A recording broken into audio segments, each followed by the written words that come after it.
South India shopping mall kilo sale అభిమానుల కోరికపై శ్రావణంలో కూడా ఆషాఢం ధరలకి.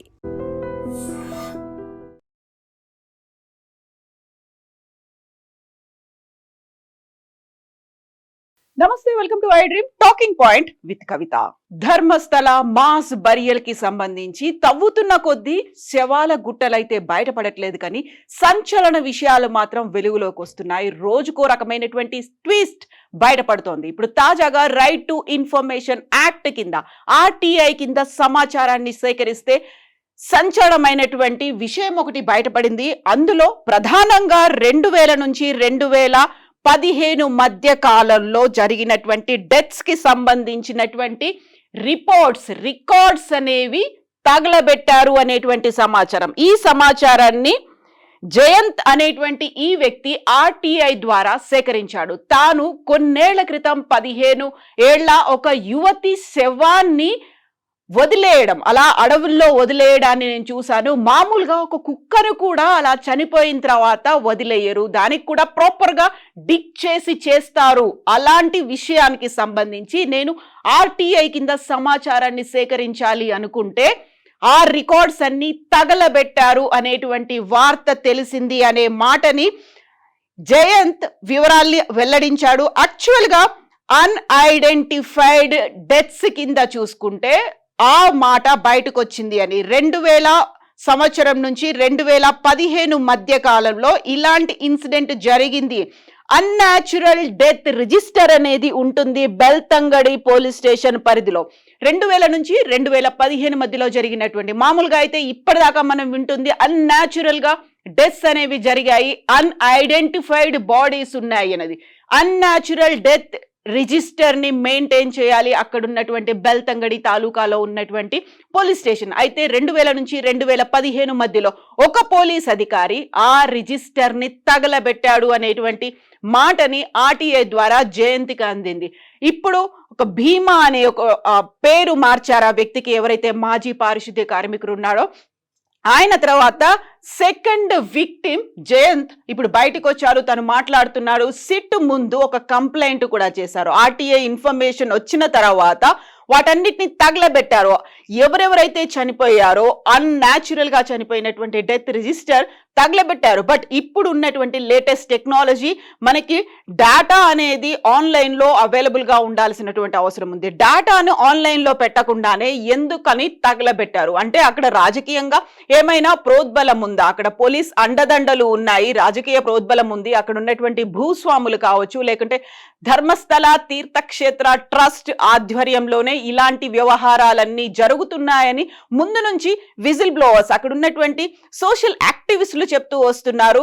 ఇప్పుడు మాజీ పారిశుద్ధ్య కార్మికుడు తోడు జయంత్ కూడా ఎంటర్ అయ్యారు. తాను 15 ఏళ్ల యువతిని, ఒక అమ్మాయిని తను అక్కడ ఖననం చేయడాన్ని చూశాను, అది కూడా ప్రాపర్ గా జరగలేదు అనేది. సో ఇలాంటి ఇన్సిడెంట్స్ చాలా జరిగాయి, నా కళ్ళ ముందే నేను చూశాను. ఎట్ ద సేమ్ టైం మిగతా కేసులకి సంబంధించి కూడా చాలా వరకు నేత్రావతి నదితో పాటుగా ధర్మస్థల పరిసర ప్రాంతాలు, ఉజిరే అనేటువంటి గ్రామం, వెస్ట్రన్ ఘాట్స్ లో ఇలాంటివి జరిగాయి, నేను నా కళ్ళతో చూశాను అని తను మాట చెప్తున్నప్పుడు సిట్ కి ఇప్పుడు అది ఇంకొక ప్రశ్నార్థకంగా మారింది. ఎందుకంటే 13 స్పాట్లని ఆ మాజీ పారిశుద్ధ్య కార్మికుడు చెప్పిన తర్వాత ఇప్పటిదాకా కేవలం ఒక ప్రాంతంలో 6వ ప్లేస్ లో మాత్రమే కొన్ని ఎముకలు దొరికాయి, అది కూడా తల లేకుండా ఉన్నటువంటి అస్థి పంజరం దొరికింది.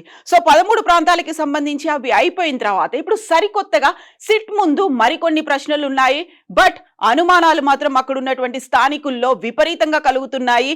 ఒక రిజిస్టర్ అనేది లేకపోవడం వల్ల అన్యాచురల్ డెత్స్ కి సంబంధించినటువంటి రిజిస్టర్ ని తగలబెట్టారు. దాని వెనకాల ఎవరున్నారు అనే దాంతో పాటుగా యాక్చువల్ గా 2011లో జరిగినటువంటి అనన్య భట్ మిస్సింగ్, తన తల్లి కూడా అదే మాట చెప్తూ వస్తోంది. అక్కడున్నటువంటి వెస్టర్న్ ఘాట్ లో విపరీతమైనటువంటి వర్షాల వల్ల ఆ సాయిల్ అనేది కొట్టుకొని పోయి ఉంటుంది. ఆ తర్వాత మళ్ళీ ఫారెస్ట్రేషన్ పెరిగి ఉంటుంది, అక్కడ ఉన్నటువంటి చెట్లు దట్టంగా పెరిగి ఉంటాయి. 11-12 ఏళ్ల కాలం తర్వాత అక్కడ ఉన్నటువంటి పరిసరాలన్నీ మారిపోయి ఉంటాయి కదా. అందుకని లేటెస్ట్ జీపీఆర్ ని యూస్ చేసుకొని మాత్రమే, గ్రౌండ్ పెనెట్రేటింగ్ రాడార్స్ ని యూస్ చేసుకోవాలి సిట్ అనే మాటని అనన్య భట్ తల్లి ఇప్పుడు తీవ్రంగా చెప్తోంది. దానికి సంబంధించి విజిల్ బ్లోయర్స్ కూడా అదే మాట చెప్తున్నారు. ఇప్పుడు మామూలుగానే ఇన్నేళ్ల కాలం అనేసరికి అక్కడ ఉన్నటువంటి పరిసరాలన్నీ మారిపోయి ఉంటాయి. అందులోనూ విపరీతమైనటువంటి వర్షాలు, వరదలు ఉండేటువంటి దట్టమైనటువంటి అడవి ప్రాంతం కాబట్టి అక్కడ ఆ సాయిల్ అనేది కొట్టుకుపోయి ఉంటుంది. ఎట్ ద సేమ్ టైం తను చెప్పినటువంటి ప్రాంతంలోనే విపరీతమైనటువంటి చెట్లు కూడా పెరిగి ఉంటాయి కాబట్టి ఆ లొకేషన్స్ అనేవి మిస్ మ్యాచ్ అయ్యేటువంటి ఛాన్స్ ఉంది. కాబట్టి GPR ని యూస్ చేసుకొని, ఇప్పుడు లేటెస్ట్ టెక్నాలజీని యూస్ చేసుకొని ఐడెంటిఫై చేయాల్సినటువంటి అవసరం ఉంది అనేటువంటి మాట అనన్య భట్ తల్లి కూడా చెప్తోంది. ఎట్ ద సేమ్ టైం ఇప్పుడు ఈ ఇష్యూ జరిగిన తర్వాత సరికొత్తగా వస్తున్నటువంటి అనుమానాలు, ఎందుకని వందల సంఖ్యలో ఉంటాయని చెప్పినప్పటికీ అక్కడున్నటువంటి స్థానికులు, ధర్మస్థల పుణ్యక్షేత్రంతో పాటుగా ఆ ప్రాంతంతో పాటుగా ఉజీరేలో ఉన్నటువంటి స్థానికులు కూడా అదే మాట చెప్తున్నారు. వందల సంఖ్యలో జరిగాయి, దశాబ్దాలుగా మేము ఇది చూస్తూనే ఉన్నాము అని చెప్పిన తర్వాత సో ఇప్పటికైతే 20 పారిశుద్ధ్య కార్మికులతో పాటుగా అక్కడ ఉన్నటువంటి అధికారులు, సిట్లో ఉన్నటువంటి బృందము అందరూ కలిసి దర్యాప్తు చేస్తున్నారు. తను చెప్పినటువంటి 13 ప్రాంతాల్లో డిగ్గింగ్ అనేది అయితే జరుగుతోంది. ఎక్స్కవేషన్ జరిగినప్పటికి కూడా ఒక్క చోట కూడా దొరకకపోవడానికి కారణాలేంటి? దానికి కారణం GPR వల్లే, అది లొకేషన్స్ మారిపోయి ఉండడం వల్లే అనేటువంటి వాదనతో పాటుగా బోల్డ్ అంతా వెనకాల జరగాల్సినటువంటి తతంగం ఏదో జరిగింది. వారి మీద తీవ్రమైనటువంటి ఒత్తిడి కూడా ఉంది. ఇలాంటి ఇష్యూస్ బయటికి రాకుండా ముందు నుంచి చెప్తున్నటువంటి మాటే అది. యాక్చువల్ గా ధర్మస్థల తీర్థక్షేత్ర ట్రస్ట్ కూడా రాజకీయంగా అండదండలున్నాయి. ఎట్ ద సేమ్ టైం అక్కడ ఉన్నటువంటి భూస్వాములు, ధనస్వాములు, పవర్ ఉన్నటువంటి లీడర్స్, వీళ్ళందరికీ సంబంధించి కూడా అటు పోలీస్ కావచ్చు, ఇటు అధికారులు కావచ్చు, ఇటు రాజకీయ నాయకులు కావచ్చు, అండదండల వల్లే ఇలాంటి మతలబులు అనేవి ఇప్పటిదాకా జరిగాయి. బయటికి రానటువంటి రహస్యాలు బోల్డ్ అన్ని ఉన్నాయి అనేది. అటు భీమాతో పాటుగా ఇప్పుడు జయంత్ కూడా బయటికి వచ్చిన తర్వాత నేను సహకరిస్తాను, కావాల్సినటువంటి ఇన్ఫర్మేషన్ అంతా ఇస్తాను అని చెప్పినప్పుడు కూడా ఇప్పటికీ రాకపోవడం. సో గతంలోనే ఇలా ఒక పోలీస్ అధికారి ఆ రికార్డ్స్ అన్నిటిని తగలబెట్టాడు అనేది ఇంత ఆలస్యంగా చెప్పిన తర్వాత 2000 నుంచి 2015 మధ్య కాలం, అంటే 10 ఏళ్ల తర్వాత ఇష్యూ బయటపడింది. కాబట్టి ఇప్పుడు ప్రభుత్వానికి ఒక పారదర్శకతను నిరూపించుకోవాల్సినటువంటి అవసరం అయితే ఉంది. ఎక్కడెక్కడ ఎంతమంది మిస్ అయిపోయారు? మిస్ అయిన వాళ్ళంతా చనిపోయారా? వాళ్ళంతా అత్యాచార బాధితులేనా? వాళ్ళు హత్య చేయబడ్డారా? ఎట్ ద సేమ్ టైం వాళ్ళందరినీ ఎక్కడెక్కడ తగలబెట్టారు, లేకుంటే ఎక్కడ ఖననం చేశారు? నేత్రావతి నది ఒడ్డులో ఎక్కడైనా విసిరేశారా? గతంలోనే చాలా వరకు చెప్పారు, అక్కడ ఉన్నటువంటి తోడేళ్లు కావచ్చు, నక్కలు కావచ్చు, అడవిలో ఉన్నటువంటి క్రూర జంతువులు ఆ డెడ్ బాడీస్ ని పీక్కు తిన్నాయి అనేటువంటి మాట.